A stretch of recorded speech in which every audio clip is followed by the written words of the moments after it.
that Casamigo bottle, that Don Julio bottle that you're putting on top of your head every weekend, put it down, okay? That hookah that you're putting to your mouth every weekend, put it down. That's why you can't breathe when you're on the Stairmaster. That's why you can't do 10 minutes on the Stairmaster, because you literally can't breathe.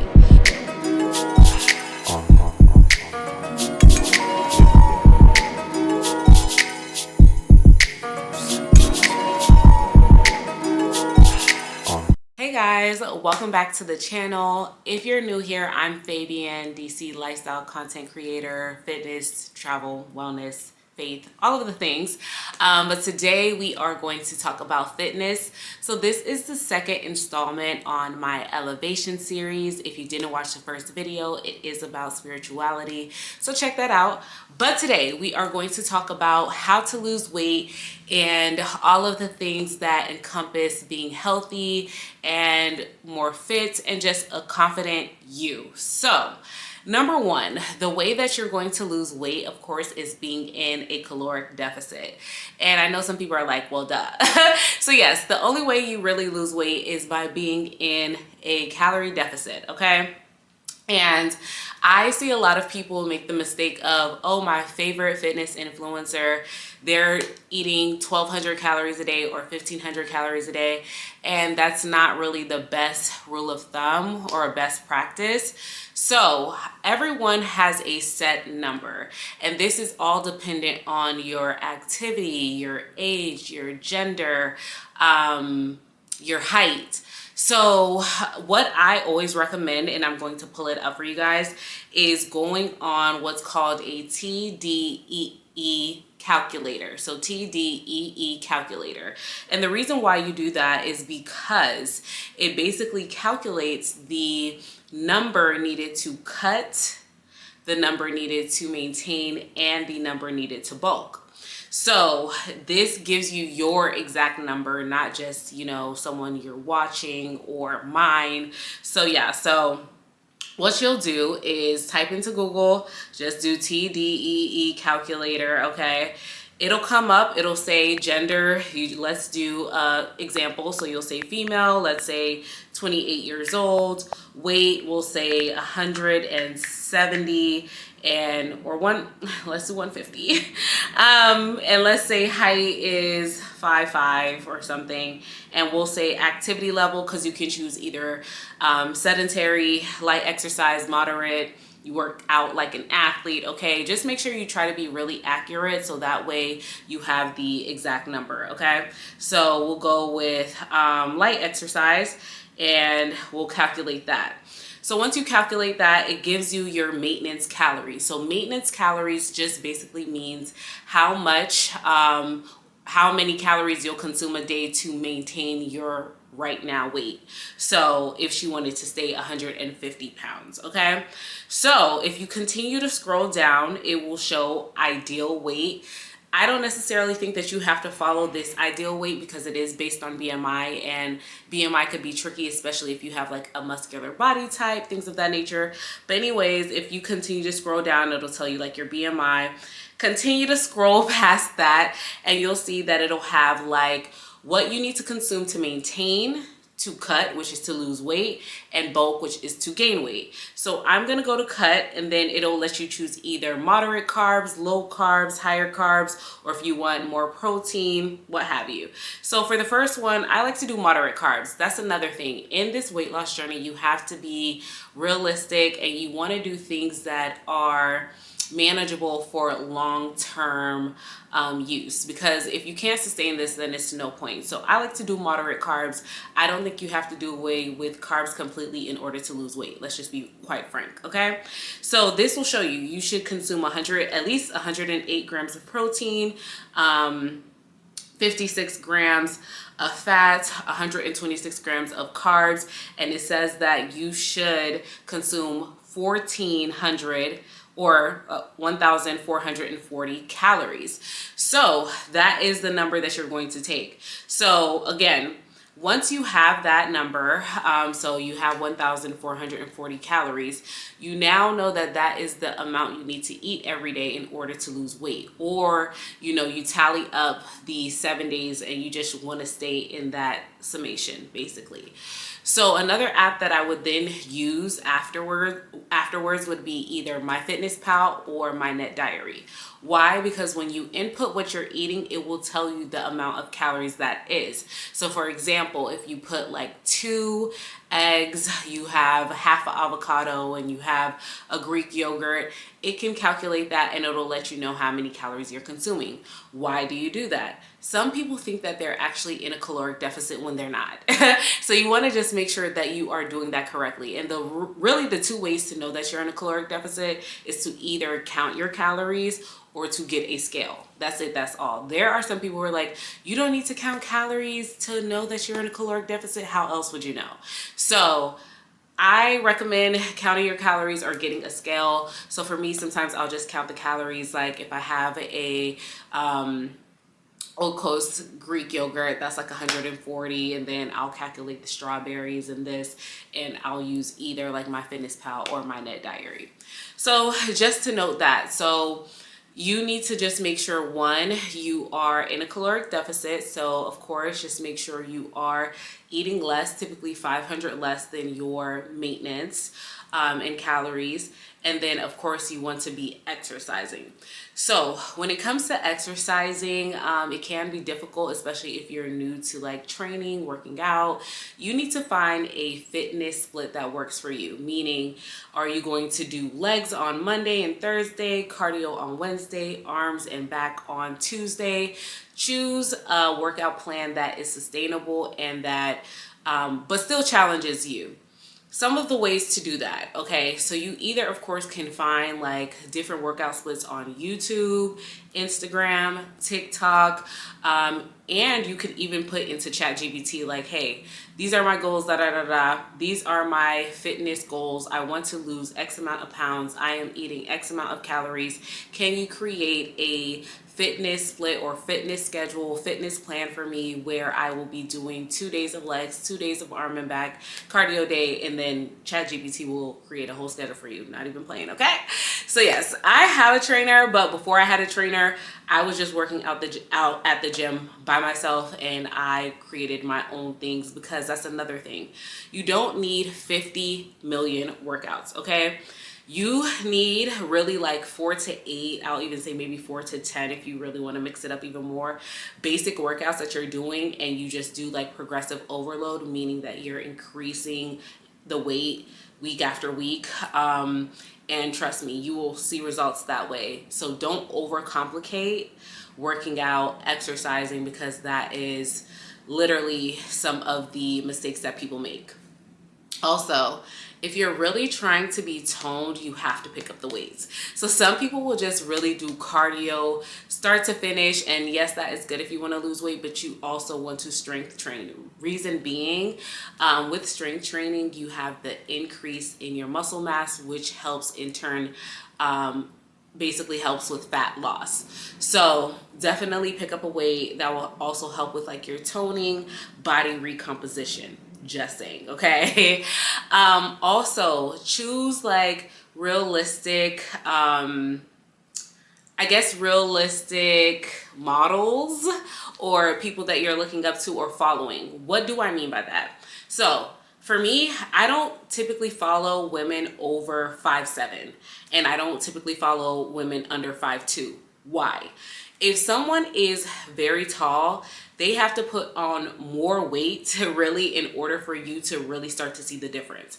Just like if someone is very petite, they put on less weight and you start to see a difference. So if someone is trying to bulk or have like, that dump truck, whatever, you could gain 10 pounds as someone who's 5'1", and it's super noticeable. But as someone who's like, let's say 5'10", you need to gain like 25 pounds in order for it to become noticeable. So if you're a girly who's like 5'3" or what have you, you probably should look at women who are like between 5'2" to 5'5", because that will kind of let you know like, okay, their workout can work for me. And that goes with body type as well. Try to emulate people who have your body type, because you want to just be realistic about the goals that you're setting for yourself. Because some people will follow someone who's like a fitness influencer, and just based on genetics, they have a, hourglass, Coca-Cola shaped body, and you might be a person who's more top heavy. So some things, yes, the gym can correct, but also some things are just genetic. So if you're a person who's like more top heavy or apple shaped, that is just your body type, and you probably want to follow someone who has a similar body type, just because you can recognize that this is going to be, a similar goal for you, and you won't feel like disappointed or have like, unrealistic expectations because you are following someone who just doesn't have the same body composition. Just my opinion. So yeah, so typically follow someone who has like a, similar body shape, who has set realistic goals. So I know it's great to see people who say like, I lost 50 pounds in 1 month. You want to be able to follow someone who has had that journey, because more than likely that's what your journey is going to look like. Unless you're about to go guns blazing, work out twice a day, cut out everything, it's really difficult to just drop 80 pounds in 2 months, okay? So be realistic about that as well.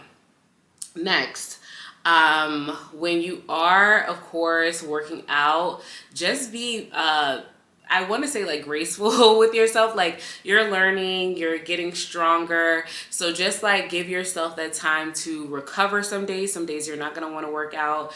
Some days you're not going to be able to push yourself as hard. Just, know that half the battle is getting to the gym. So next thing is like dietary habits, okay?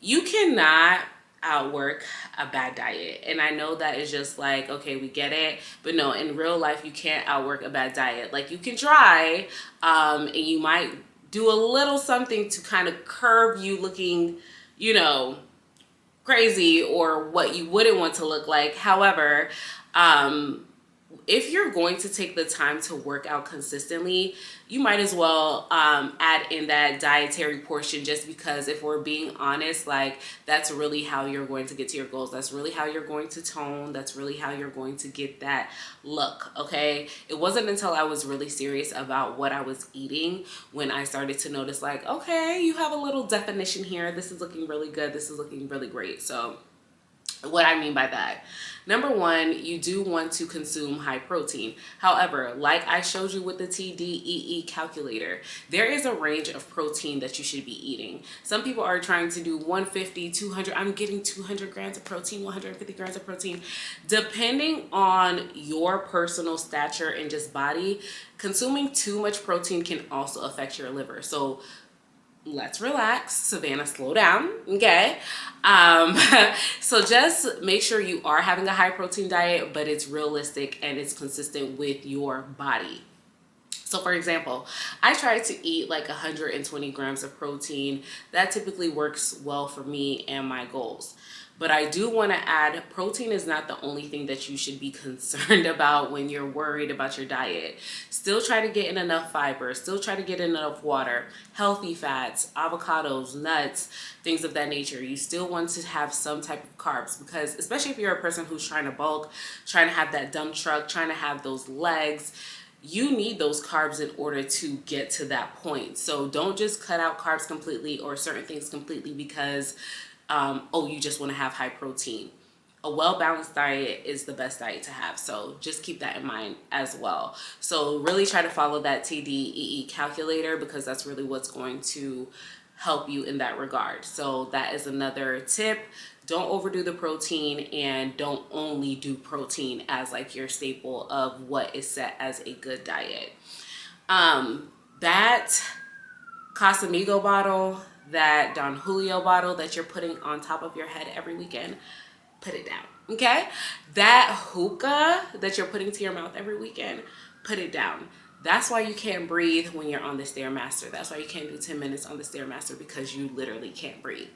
you have to minimize the alcohol, minimize the smoking, really just all the debauchery, if we're being quite frank, okay?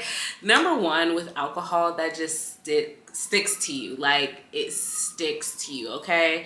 Especially if you're doing sugary drink after sugary drink. So really, even with the cocktails, you want to minimize that, especially if you're a woman and you're trying to have like abs or anything like that. That sticks to your stomach. Your abdominal fat literally flourishes off of the alcohol, okay? So cut down the alcohol. If you feel like you just want to drink, you want to turn up, you want to get lit, so go ahead and just have shots, okay? I'm just gonna, if you're gonna do it, just have shots, okay? One, less calories. Two, you're not consuming all of that sugar when you're having cocktail after cocktail. Even the mocktails, like, I'm not gonna lie to you, like, especially like I've been doing mocktails or whatever, but I'll have like one mocktail. It's so much sugar in those mocktails as well that it's almost just as bad as drinking a cocktail. So cut that down. And then again, if you need to drink, do like shots or like a glass of champagne, because that's like 100, maybe 120 calories. So just keep it really cute that way. With the smoking, the reason I say to cut that down is because literally people will tell me that, like, how are you doing an hour on the Stairmaster? Like, I can't breathe. You smoke every weekend, like whether it's hookah or what have you, put it down, like calm down, put it down, so that way that you have more like lung capacity and energy to do what you need to do physically, okay? So that is just something to know. And then of course, lastly, I just want to say, like, try to enjoy the journey, okay? So recognize that you are now becoming stronger and you're doing everything that you said that you would do. It also is a confidence boost because you're recognizing how disciplined you are. Like, now I'm super disciplined. It's been 10 degrees in DC and your girl was going to the gym every morning. Like, whether it's 5 a.m., 6 a.m., I was going to that gym and it was freezing outside, but I was like, I gotta get it in. But yeah, so I just wanted to share, you know, some of the tips that I've learned. One thing that I didn't share and I haven't shared is basically about a year and a half, really, like 2 years ago, almost 2 years ago, my dad ended up passing away. And because of that, like, after that, I was overeating. And instead of dealing with like my feelings in a good way or a correct manner of just like going to therapy immediately, I started really with like the food. So I would get off of work and I would have like a box of pizza and I could eat almost the entire box of pizza. Or I would literally have trouble sleeping, so I would take a shot to go to sleep sometimes, and this would be like 5 nights out of the week. Or I would literally get like, they have this buffalo chicken dip at Trader Joe's, which is really good, but it's supposed to be like 20 servings or something like that, something crazy. And I would eat it in like 2 servings. When I tell you I was overeating, it was so bad. So I got huge. Like, this was the heaviest I've ever been.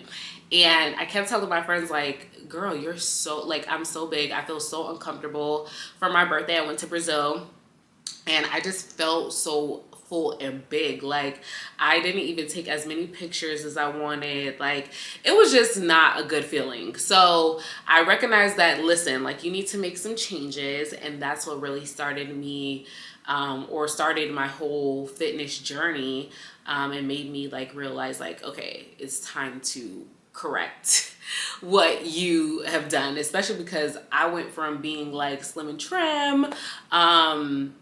It was just not a good place for me. So now I feel like even with working out, it has made me like have a clear head, and I have been able to work all through those emotional issues and feelings, okay?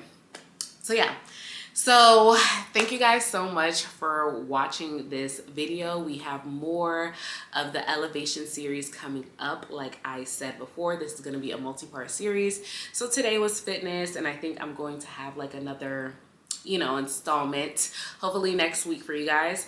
So if you like the content, definitely give me a like, share, you know, subscribe if you really like it. And definitely I'll see you in another video. Besos.